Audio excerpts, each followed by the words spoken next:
Ecclesia Adulam nace en los peores momentos de la humanidad, inmersos en la desolación sanitaria.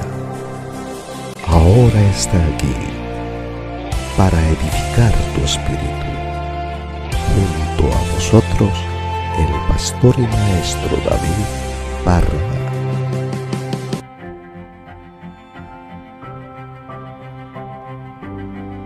Vamos a leer una historia en 2 Reyes 6. Yo creo que la conocéis ya. Si habéis ido a la escuela dominical de niños, habréis escuchado. Tiene mucho que ver con este principio espiritual que quiero compartir esta noche. Con la ayuda de Dios, para mí es importante. Hemos estado hablando de la necesidad de que la iglesia de Dios, y cuando digo la iglesia de Dios sabéis a lo que me refiero, lleváis tiempo ya conmigo, tiene que ser una iglesia profética. Cuando hablo de profética no me refiero a lo que entendemos por profético de profetizar el futuro, o de profetizar que el Señor te va a bendecir y el Señor te va a prosperar y tal. Todo eso es bueno, ¿ok? No malentenderme ni poner palabras que no estoy diciendo, donde no las estoy diciendo. Todo eso es bueno, pero hay un aspecto del espíritu profético, de la unción profética, que es el espíritu que había en Cristo Jesús, que es la definición básica, la raíz de la definición de lo profético, que es hablar en nombre de Dios en las situaciones que requiere que alguien levante la voz. Ok, por ejemplo, estamos viviendo en tiempos donde hay mucha confusión, lo habréis visto en las redes, en las noticias, incluso en las redes sociales de gente, de predicadores que predican cosas que no son, de condiciones en el mundo, condiciones en el gobierno.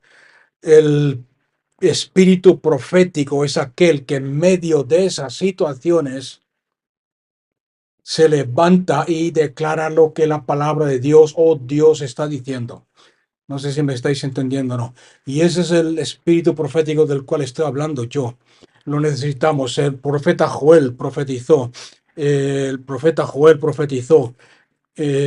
Derramaré de mi espíritu sobre toda carne, y vuestros jóvenes y verán visiones y profetizarán. Ok, está hablando de eso. El Espíritu Santo vendrá sobre nosotros, y es un espíritu, como dice Isaías, profético, que cogerá. Jesús mismo dijo: el Espíritu Santo que yo enviaré del Padre tomará lo mío y os lo hará saber. Las cosas que yo os he enseñado, Él las revelará, y las cosas que han de venir. Es un espíritu profético. La iglesia es profética. La iglesia es el cuerpo de Cristo, para que lo entendáis mejor. Y como el cuerpo de Cristo, representamos a Cristo, que es la cabeza. En otras palabras, hablamos en nombre de Cristo. Ok, ahora, eso hay que estudiarlo, y yo creo que es lógico, y a estas alturas no hace falta explicarlo. No quiere decir que vamos a hablar cualquier cosa que se nos ocurra. Vamos a hablar lo que, como Jesús mismo, lo que hablo es lo que oigo a mi Padre hablar, eso hablo. Lo que vemos en la palabra, eso hablo. Otro ejemplo de eso es el profeta Elías, un ejemplo de este espíritu profético. Cuando el pueblo estaba en pecado, se habían rebelado contra Dios y habían edificado imágenes de dioses falsos y habían ido detrás de los Baales. Elías se levantó. Hoy es importante, ¿ok? No vamos a buscarlo por falta de tiempo, pero es importante lo que él dice, porque tiene mucho que ver con que entendamos esto que estoy tratando de enseñar. Elías se presentó al rey y le dijo, no va a llover sobre este país por 3 años y medio, y lo digo yo, lo estoy parafraseando, pero dice eso en la Biblia. Lo digo yo en nombre del Dios ante el cual estoy. Ok, entonces ese es el secreto, estar ante Dios, estar en esa relación con Dios, escuchar de Dios y declararlo. No podemos ir por ahí como hacen algunos cristianos, discutiendo y peleando y declarando verdades, porque son verdades, contra aquellos que enseñan no verdades o contra aquellos que están haciendo algo que no estamos de acuerdo con ello. Ok, y eso lo veréis mucho que está pasando últimamente sin tener la palabra de Dios, porque eso lo único que forma y cría es disensión, rebeldía, eh, malentendidos y divisiones en el cuerpo de Cristo. Entonces hay que hablar, pero hay que hablar como con la actitud que tenía Elías. Hablo en el nombre del Dios ante quien yo estoy presente. David es otro ejemplo. Y mientras estoy hablando me vienen ejemplos y ejemplos y ejemplos, porque la palabra de Dios es así, es viva. Pero David es el mismo. David, cuando él se conoce como un profeta, y muchos de sus salmos son proféticos. Salmo 22, Salmo 24, y muchos otros son salmos proféticos profetizando sobre Dios. Pero una de las cosas que él dijo bien claro, eh, es similar, usó palabras muy similares a las de Elías. Yo profetizo, yo hablo, yo escribo, no escribo los salmos, canciones. ¿Por qué? Dice, porque he puesto siempre al Señor delante de mí. En otras palabras, el Señor siempre está delante de mí, lo estoy viendo. Ok, y ahí está la palabra, el verbo ver. Quiero que apuntéis ese verbo porque vamos a estudiar un poco sobre ese verbo. Ver, el ver es muy importante, un principio espiritual que no se habla mucho de él y nos olvidamos de él, sin embargo, está lleno de poder. Perdón. Aquí en Segunda Reyes, Juan el Bautista. Ok, me viene otro ejemplo. Juan el Bautista es otro ejemplo. Cuando hablaba de Dios, el Dios de un ejemplo, otro ejemplo de lo que es hablar proféticamente.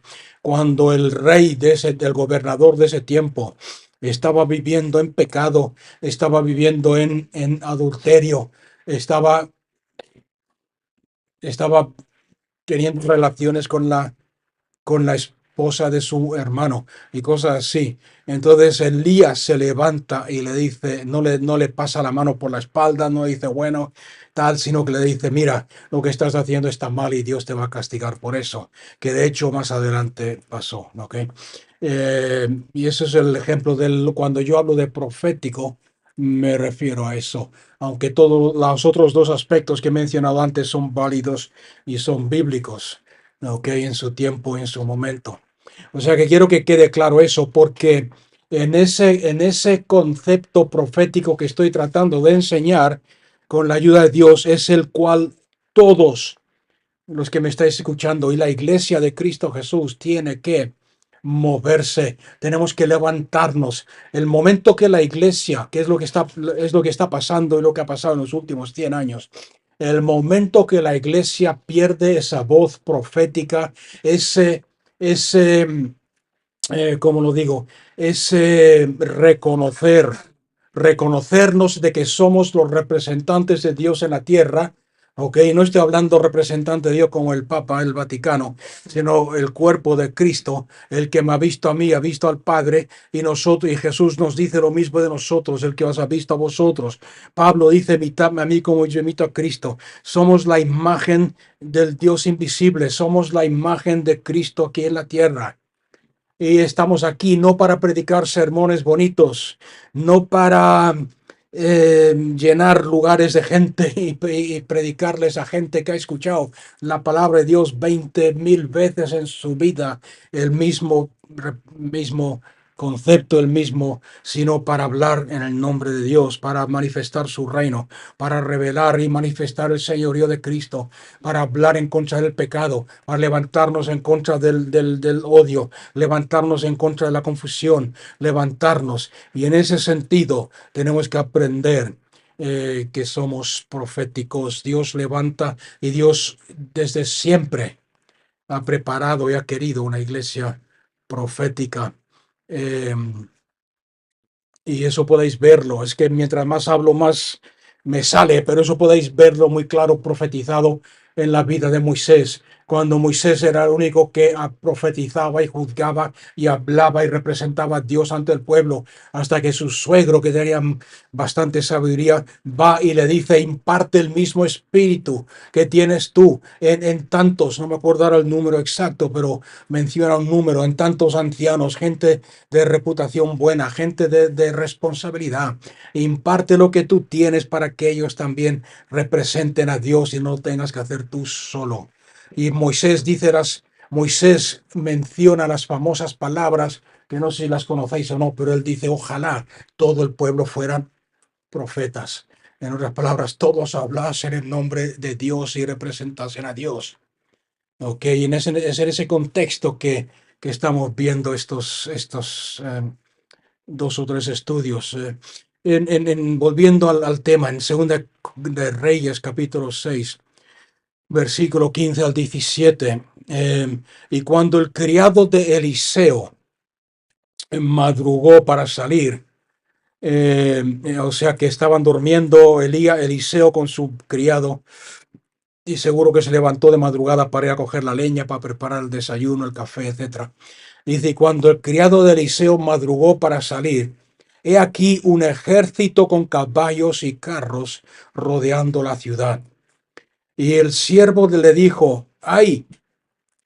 Ok, subrayar esa palabra: ¡ay! ¡Ay, señor mío! ¿Qué haremos? ¿Qué haremos? Pero Eliseo respondió: no tengas temor, porque más son los que están con nosotros que los que están con ellos. Y oró Eliseo diciendo: oh Adonai, abre sus ojos para que vea, la palabra ver. Y Adonai abrió los ojos del siervo y miró, y he aquí el monte estaba repleto de caballos y carros de fuego alrededor de Eliseo. O sea que aquí aprendemos un principio espiritual muy importante para nosotros en el tiempo en el cual estamos viviendo y para lo que hemos estado hablando en la introducción. Eh, eh, Todo este ejército, ok, Eliseo molestó una vez más. Cuando tú hablas con la voz profética y representas a Dios, vas a molestar a gente, ok.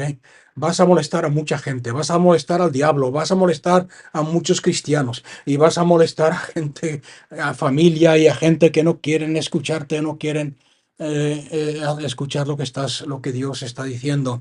Entonces el rey levantó un ejército grande, como podéis aquí, un ejército con caballos y carros de guerra, solamente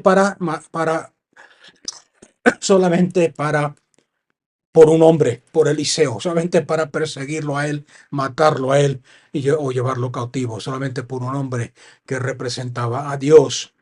Ok, hay otro versículo en 1 de Juan 4:4, similar a esto. Ok, es la pareja, si queréis decirlo así, del Nuevo Testamento de este mismo versículo. Más son, no temas, porque más son los que están con nosotros que los que están con ellos. El paralelo del nuevo pacto se encuentra en 1 Juan 4:4. Vosotros sois de Dios, hijos míos, y habéis vencido al maligno, porque más grande es el que está en vosotros que el que está en el mundo. Este es el equivalente en el Nuevo Testamento. Más grande es el que está en vosotros que aquel que está en el mundo. Y cuando nosotros miramos al mundo, vemos muchas cosas que estorban, eh, que dificultan la predicación del Evangelio, distraen, como vimos el domingo pasado, nos distraen del propósito de Dios para nuestras vidas.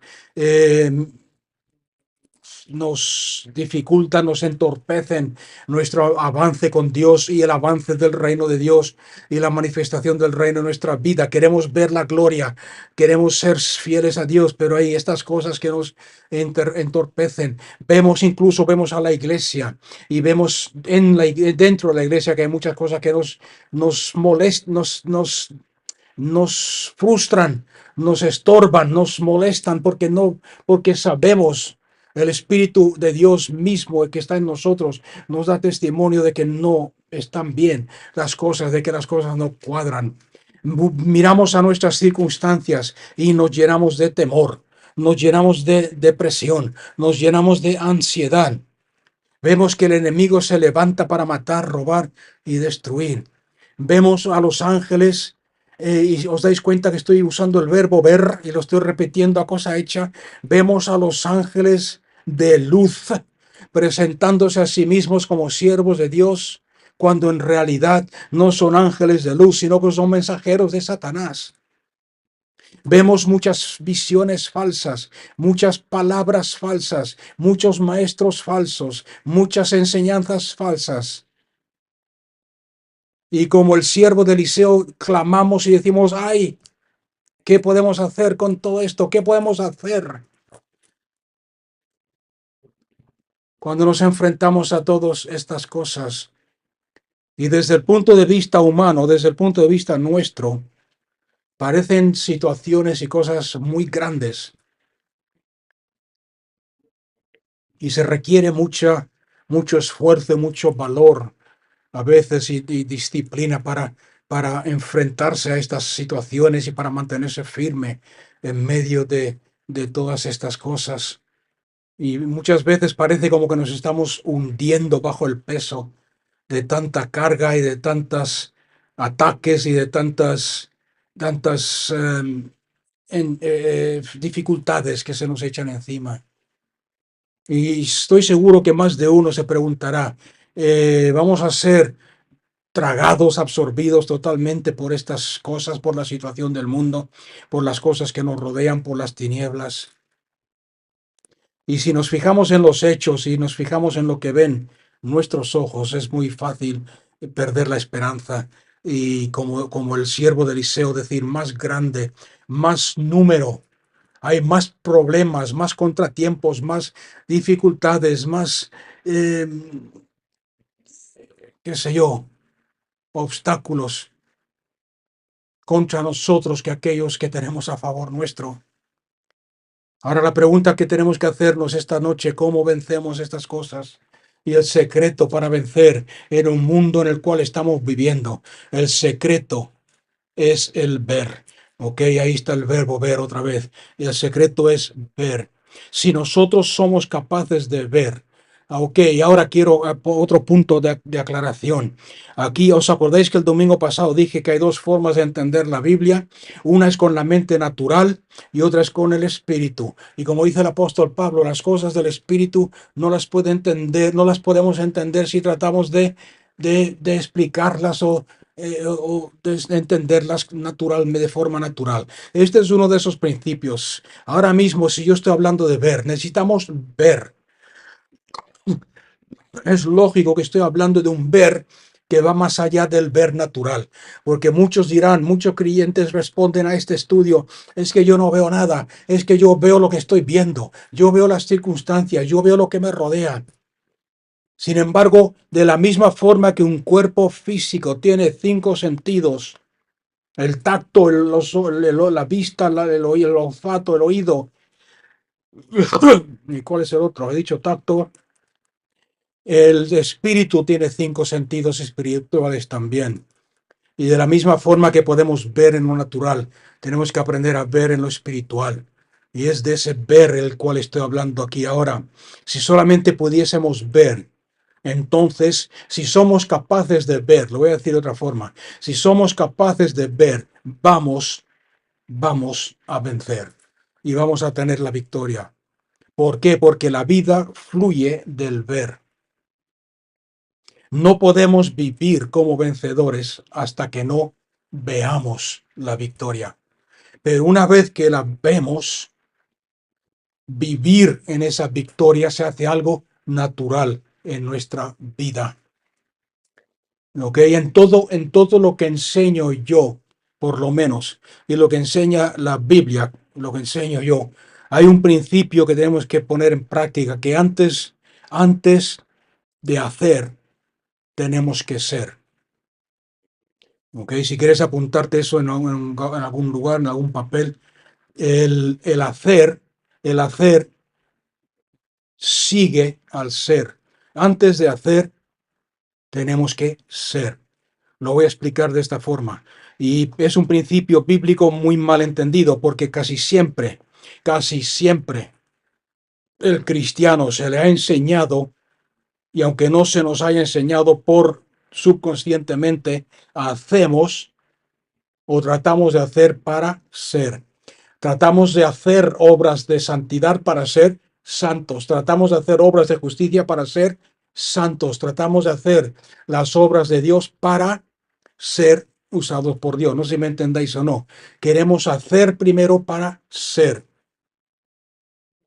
¿Ok? Y tenemos que hacer, y es al revés. Somos, por lo cual hacemos.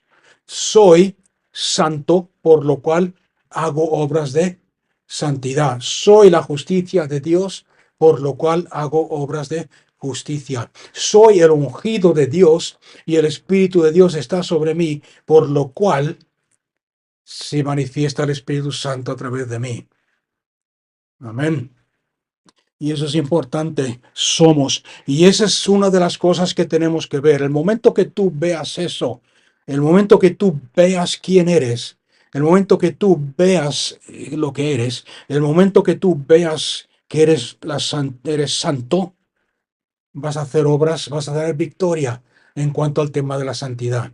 El problema es el contrario, que normalmente no nos vemos santos por causa de la enseñanza que hemos recibido, por causa de nuestra formación espiritual, nos vemos pecadores. Siempre nos falta algo para llegar al nivel que Dios quiere de nosotros, que pensamos que Dios quiere de nosotros. Siempre nos falta algo, siempre nos miramos a nosotros mismos y nos decimos, me falta algo, me falta más santidad, me falta más tal, en todo en mal. Y así nunca, así nunca. Así lo que vamos a hacer es frustrarnos y nunca vamos a vivir en victoria. Tenemos que ver lo que somos en Cristo para que sigan las obras correspondientes a eso. O sea que es todo eso lo he dicho para decir que el problema no está allá afuera en el mundo. El problema no está allá afuera. Eh, el problema no es el ejército con caballos y carros que nos rodean. A nosotros nos gustaría que ese fuese el problema. Pero el tamaño del ejército que nos rodea, el tamaño de nuestro enemigo, el tamaño de nuestro Goliat, el tamaño de nuestra oposición, el tamaño de aquellos que están en contra de nosotros es irrelevante, no tiene importancia. A mí no, yo no necesito saber lo que el enemigo está haciendo en tu vida, porque no importa. No sé si me estáis entendiendo o no. Yo lo único que me importa es qué es lo que estás viendo tú. Y lo digo porque hay muchos creyentes que dicen, uy, mira el enemigo, qué grande, cómo nos ataca, cómo nos tal, mira qué el mal que está haciendo.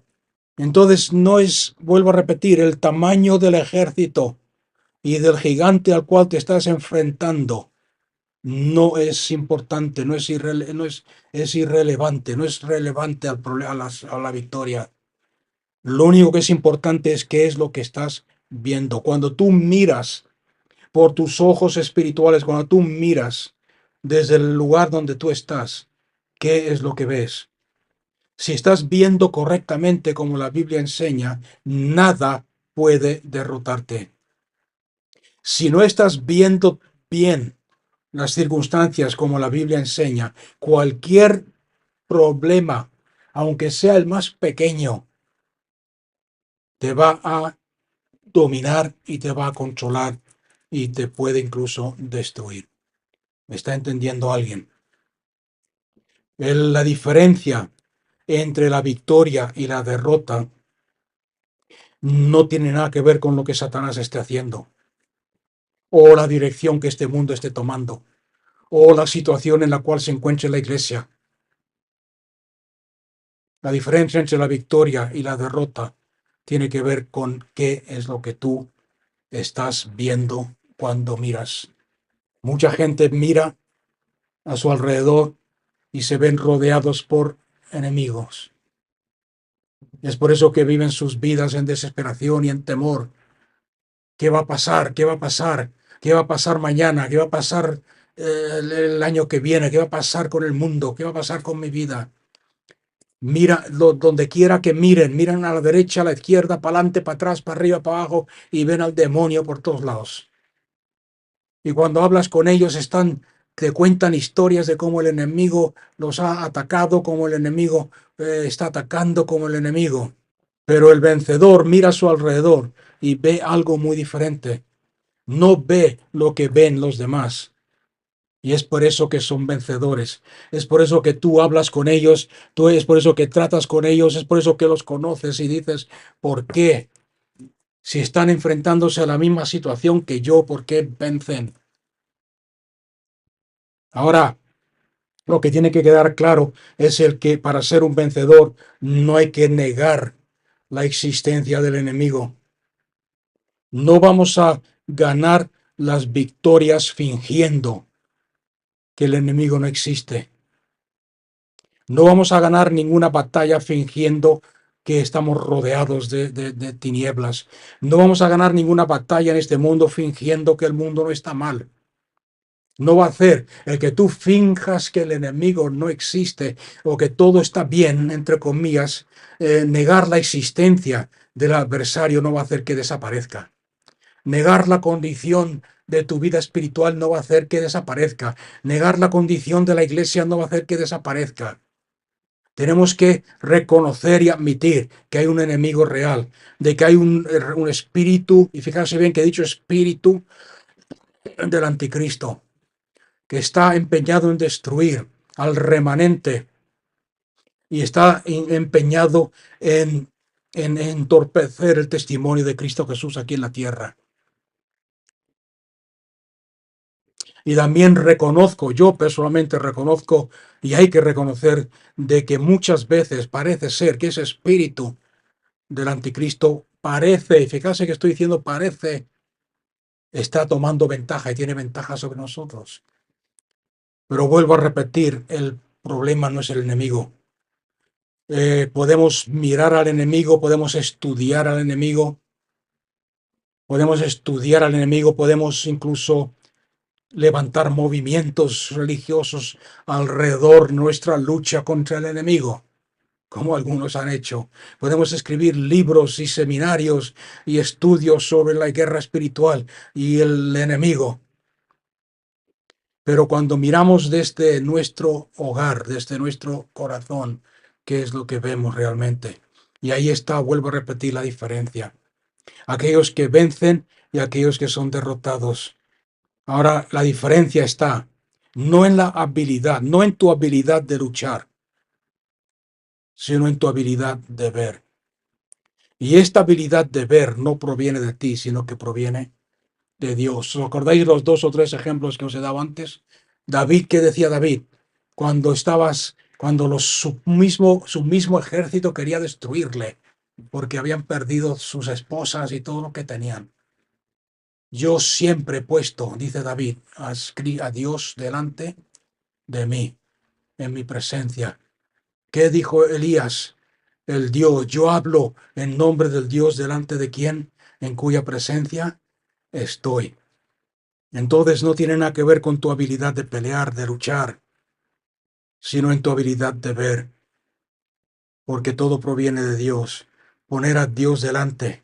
La Biblia lo dice, el apóstol Pablo dice de diferentes formas, poner vuestra mente en las cosas de arriba porque no pertenecéis a este mundo.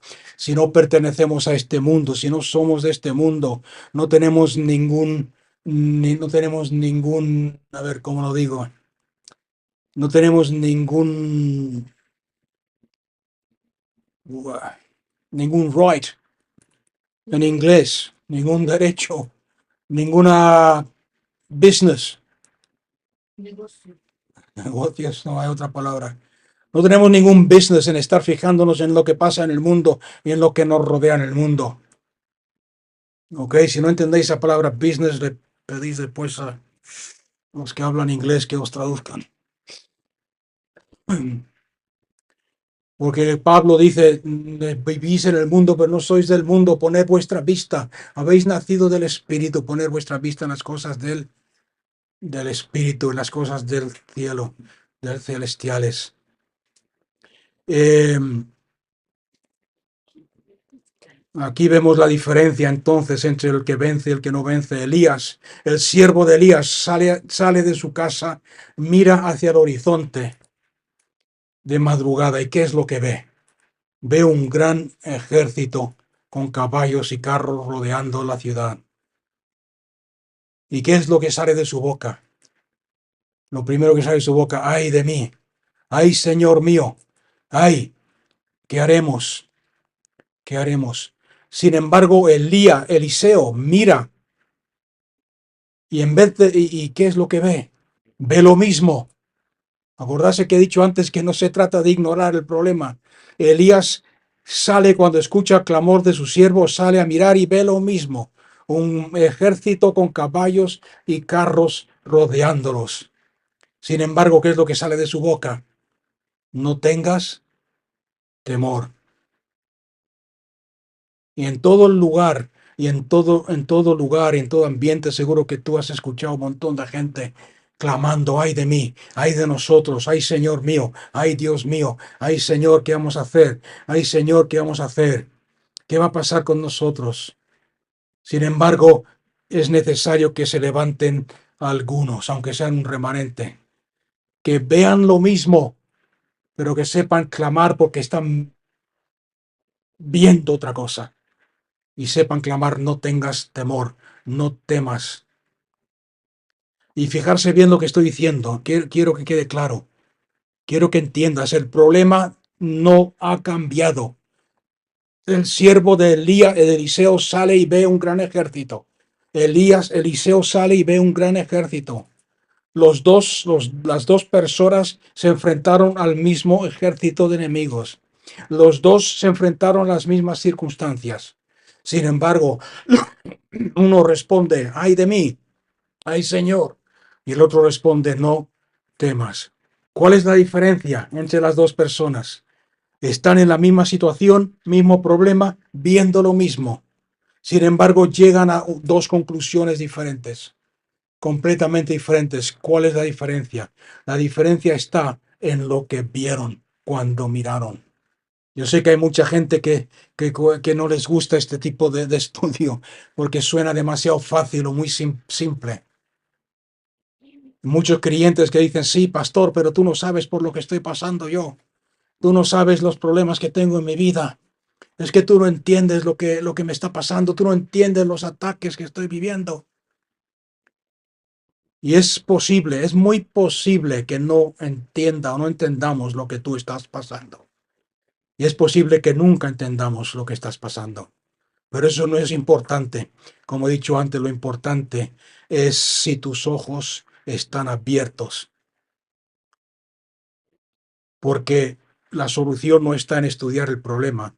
La solución está delante de ti y es Cristo Jesús. Y lo único que podemos orar es la oración que hizo Eliseo. Es lo único que podemos ofrecer. Señor, abre sus ojos para que puedan ver. Cuando alguien viene con un problema, cuando estás enfrentándote tú a un problema, tú mismo, si no hay nadie alrededor tuyo que vea en el Espíritu, que vea lo que estoy diciendo, tú mismo haces esta oración, Señor, abre mis ojos, quiero ver lo que se está moviendo en lo espiritual ahora mismo. Abre mis ojos, quiero ver, no el problema que tengo delante, no el gigante. Quiero ver lo que tú estás viendo, quiero ver lo que está pasando en Cristo, lo que tengo en Dios. Y ahí está la diferencia. Hay gente que han abierto, hay gente cuyos ojos han sido abiertos y otros no. Y es muy fácil diferenciar entre el uno y el otro.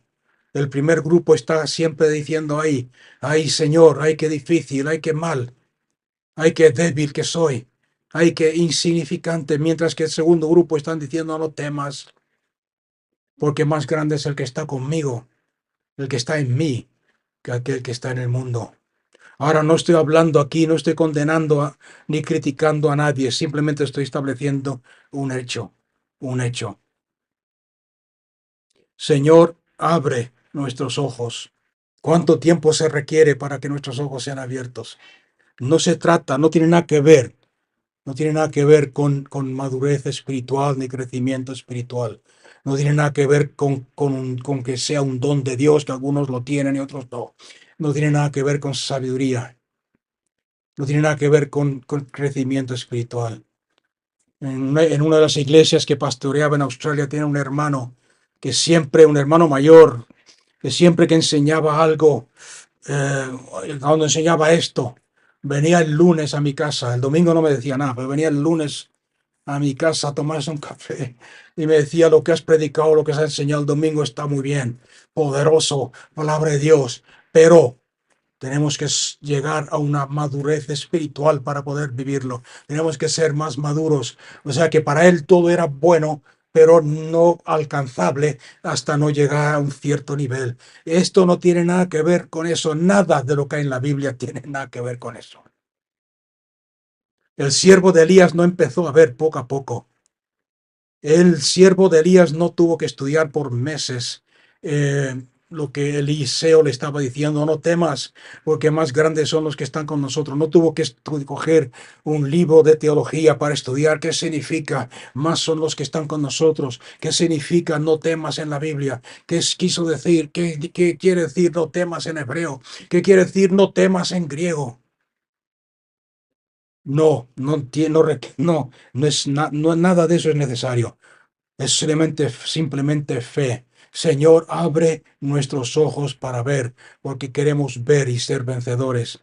En un momento sus ojos estaban cerrados y en el siguiente instante fueron abiertos. Y si no están abiertos o si no eres capaz de ver lo que se está moviendo detrás de los ataques, lo que está pasando en el ambiente espiritual detrás del ejército enemigo, detrás de la oposición, detrás de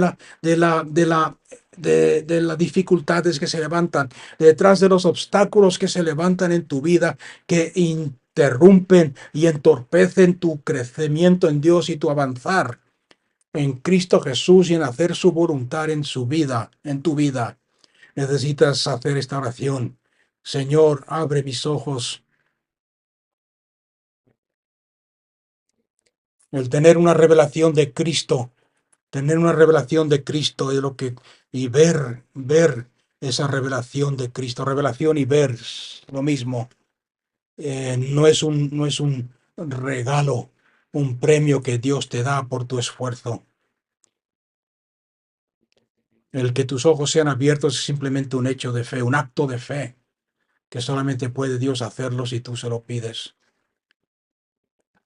¿Ok? Y aunque nos guste a muchos, sobre todo los que estudian un poco, nos gusta que todos los principios espirituales y bíblicos sean más profundos. Este no puedo hacerlo más profundo porque es así de fácil como lo estoy tratando de explicar. Cuando los ojos del siervo fueron abiertos, dice la Biblia que vio lo que Eliseo vio. Cuando Eliseo dijo: los que están con nosotros son más que los que están con ellos. Seguro que al principio les sonó como una estupidez, porque no se puede aprender, no se puede entender con palabras solamente, no se puede entender en lo natural, como he dicho antes. Los ojos deben ser abiertos. Si las palabras fuesen suficientes, si yo pudiese convencerte a ti usando palabras, solamente la palabra de Dios incluso, Eliseo no hubiese orado pidiendo que sus ojos fuesen abiertos.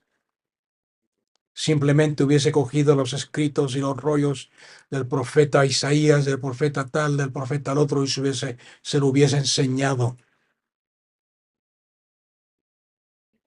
¿Qué es lo que quiero decir con eso?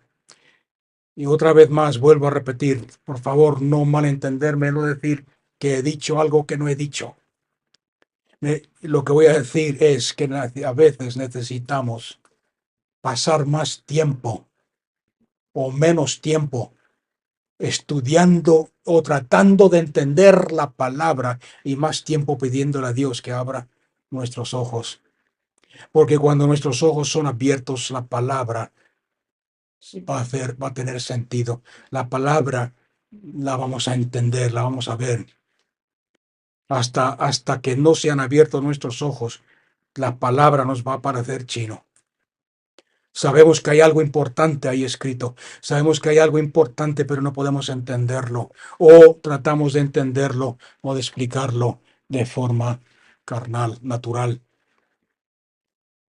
Ok, es por eso importante que 30 segundos de ver, 30 segundos de vista, es mucho más importante que 30 años de estudio. Yo me gozo cuando me llama algún hermano o hermana. Me dicen, pastor, tengo una pregunta. Y lo primero que hago en mi corazón, no lo digo fuerte, pero oro, Señor, abre sus ojos. Y empiezo a hablar la palabra y de repente se gritan o dicen algo, dicen, lo he visto, lo veo. Qué maravilla, no lo había visto, ahora lo veo.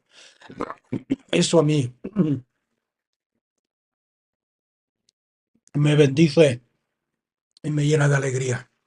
Sin embargo, hay otros que tienen que estar ahí enseñando, enseñando, enseñando, enseñando, y años, años y años, y no lo ven, porque con los ojos naturales no se pueden ver las cosas que son del Espíritu. Porque el testimonio sigue, viene a continuación, viene después de la revelación. El testimonio verdadero consiste en lo que hemos visto y oído, no en lo que nosotros pensamos o que debe ser, o sabemos o creemos que sabemos lo que debe ser, sino en lo que hemos visto y oído. Y es esa iluminación de nuestro corazón por el Espíritu Santo que produce el verdadero conocimiento. Cuando, cuando vemos algo, cuando nos dicen algo, cuando nos explican algo y lo vemos, podemos decir, ahora lo he visto, ahora lo entiendo. Y eso es lo que te da la victoria. Aquello que antes estaba escondido y oculto, Dios lo ha revelado a nuestras vidas.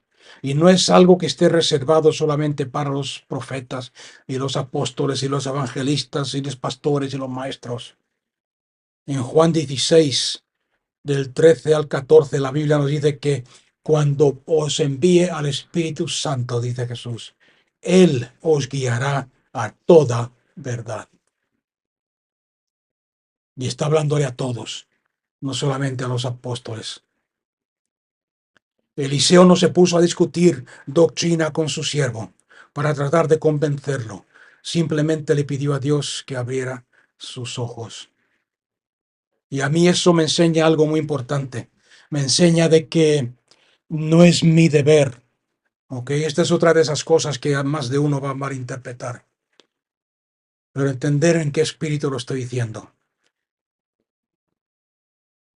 Eliseo, lo voy a repetir, no se dedicó a discutir y a debatir con su siervo doctrina sobre lo que estaba viendo o sobre revelación, si la revelación es para hoy o no, si ver en el espíritu es para hoy o no, si lo que estamos viendo con nuestros ojos es real o no es real.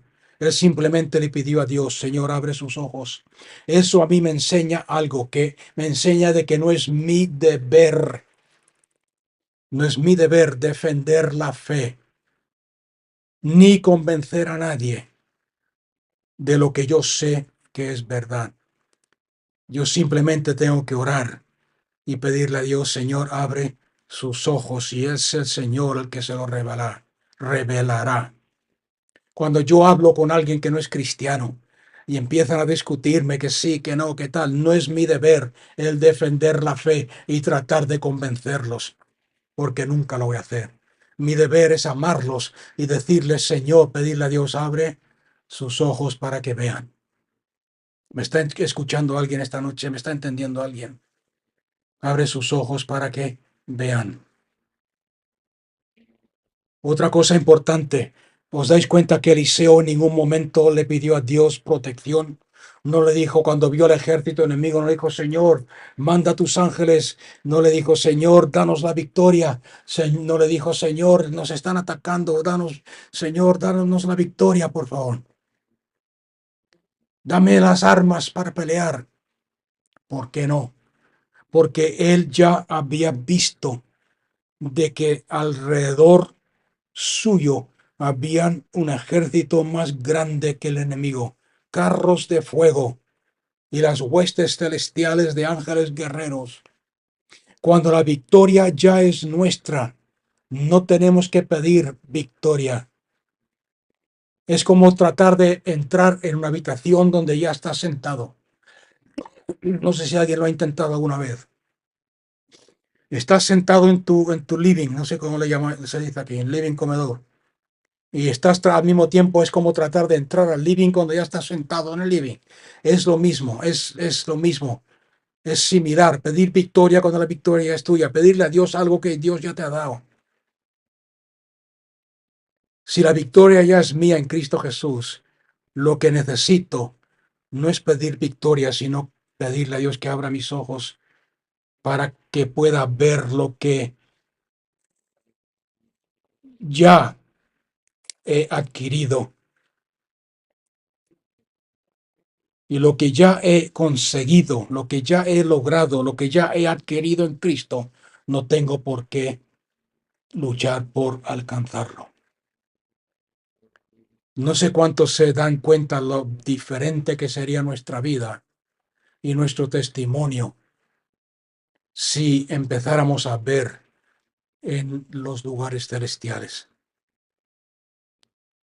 No sé cuántos se dan cuenta o se preguntan cómo cambiarían nuestras palabras si aprendiéramos a ver lo que Dios quiere que veamos. No sé cuántos se darán cuenta que cómo cambiarían nuestros actos, nuestra reacción, nuestra forma de pensar. No sé cuántos se darían cuenta, sí, que al ver en lo espiritual cambiaría nuestro entorno y lo que nos rodea. Voy a daros algunos ejemplos prácticos para que me entendéis todo lo que hemos hablado. ¿Te ves a ti mismo? Yo te pregunto ahora mismo, ¿te ves a ti mismo sentado con Cristo en los lugares celestiales a la diestra de Dios el Padre? Como dice Efesios 2:6.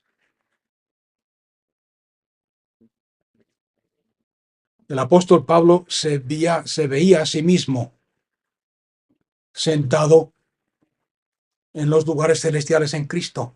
Por eso ora, por eso ora por los creyentes en Éfeso y le dice a Dios, Señor, abre sus ojos para que vean la multiforme sabiduría de tu amor y tu grandeza de su posición en Cristo.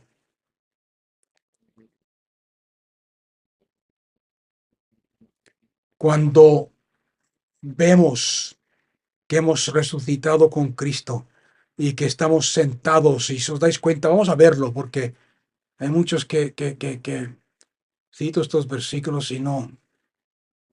Y además que quiero que veáis algo importante en Efesios 2:6.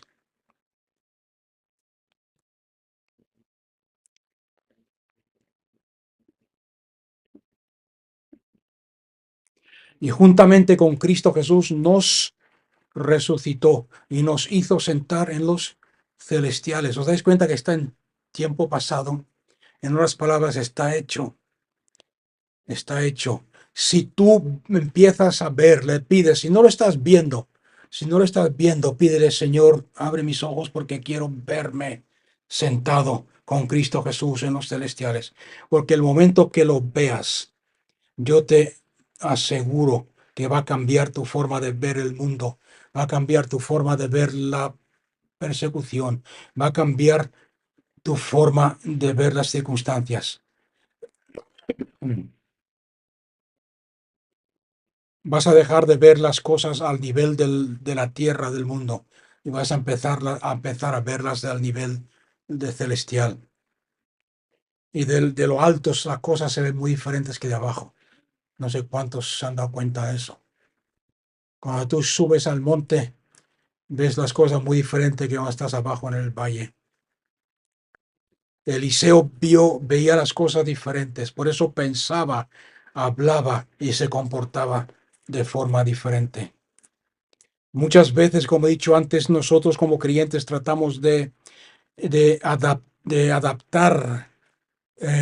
adoptar ciertas formas de pensar, ciertas formas de hablar, ciertas formas de actuar, intentando o creyendo que si cambiamos nuestra forma de pensar, cambiamos nuestra forma de hablar, cambiamos nuestra forma de actuar, vamos a tener victoria.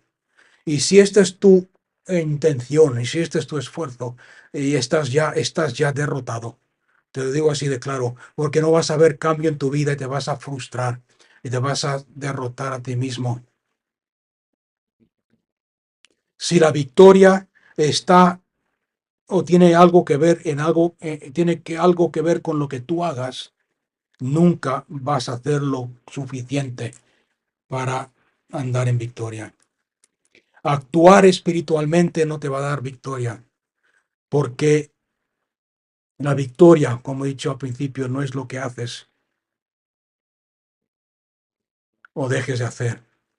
La victoria es Cristo. Y tú tienes que empezar a verte en Cristo, sentado con Cristo, triunfante en Cristo. Como dije al principio, ¿os acordáis que os dije escribir esto? No se hace para ser, se hace porque eres. El cuerpo de Cristo en la Biblia se nos dice que mayor es el que está en nosotros. Y fijarse bien lo que dice, en nosotros. En los tiempos de Eliseo, el número mayor, el ejército mayor estaba con ellos. En el Nuevo Testamento, el más grande está en nosotros que aquel que está en el mundo. La situación es la misma. El apóstol Juan habla mucho acerca del espíritu del anticristo, habla mucho de falsas doctrinas que se levantarán y se enseñarán en los últimos tiempos, empezando con los tiempos suyos, hace dos mil años casi. El apóstol Juan habla mucho acerca de falsos maestros, falsas doctrinas. El apóstol Juan en sus escritos ve a la iglesia rodeada por lobos que quieren entrar en el rebaño y destruirlo, destrozarlo. Pero también ve lo que Eliseo vio, de que el que está con nosotros es mayor que el que está en el mundo. Vio, y es por eso que dice palabras preciosas, Juan, dice palabras preciosas como os escribo a vosotros jóvenes, porque ya lo habéis vencido, pasado. Os escribo a vosotros adultos, padres, porque habéis conocido al Dios de gloria y habéis sido victoriosos. Os escribo a vosotros jóvenes, porque ya lo habéis vencido. Juan declara que no importa lo que se levante, el que está en nosotros es mayor.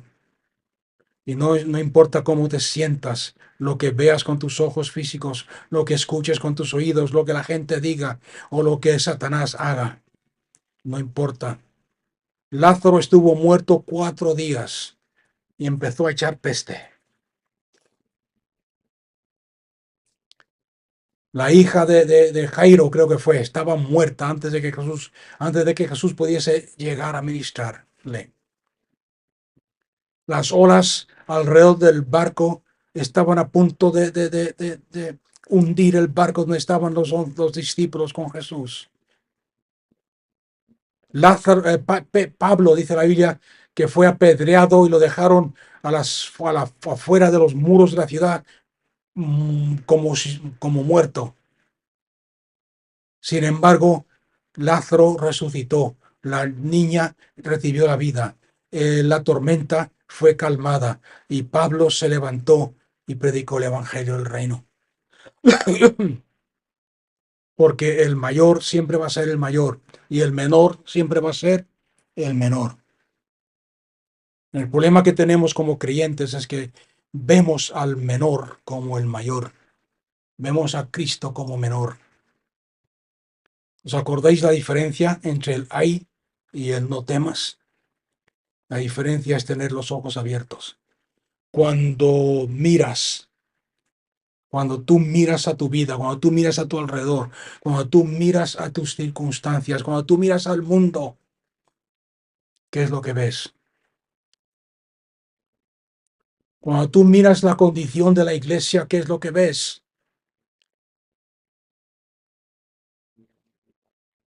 ¿Ves un desastre o ves avivamiento?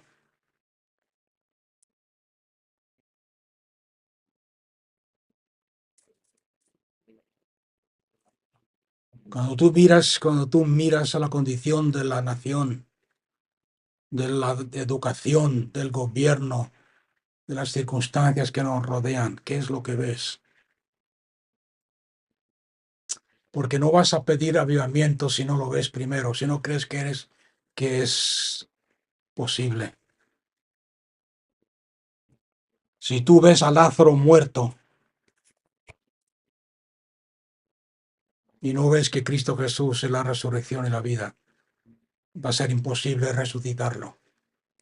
No sé si me está escuchando alguien, si me estáis entendiendo, porque de eso se trata, el ver. Si tú ves a tus familiares perdidos, es difícil verlos salvos. Tienes que pedirle a Dios, Señor, quiero verlos como los ves tú. Si tú ves a tu nación derrumbada, desordenada y totalmente destruida, imposible que Dios sobre aquí. No vas a ver victoria. Pero si tú ves,